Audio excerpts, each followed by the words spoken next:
how to make Discord use less RAM on your PC.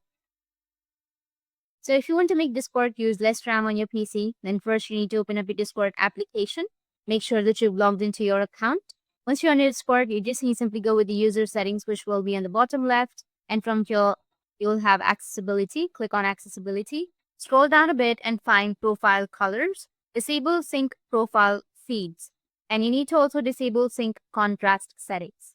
After that, scroll down and disable animated emoji if you don't like them. And also you can disable automatically play GIFs when this card is focused. Scroll down to stickers, and instead of always animate, switch to never animate or animate on interaction. Next, switch to voice and video, which is on the left, and scroll down to the advanced settings or advanced section right here.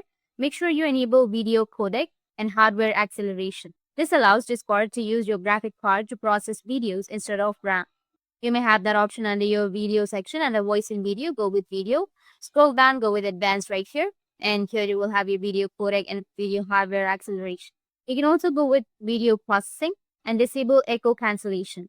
And you can also disable noise suppression and disable the advanced voice activity. But keep in mind that this may reduce the quality of your voice on streaming and chatting with friends. And let's disable one more feature. Now come back to the app settings and find the advanced section. And make sure that you've enabled the developer mode option, which is on the first. Next, go to the activity settings. And under activity settings, you need to go with game overlay and disable the in-game overlay. Go with the reason, select the reason, let it be other, go with next and submit. These were the simple steps that will make use less RAM on your PC. That's it. And if you have any questions, feel free to comment below. Thanks for watching.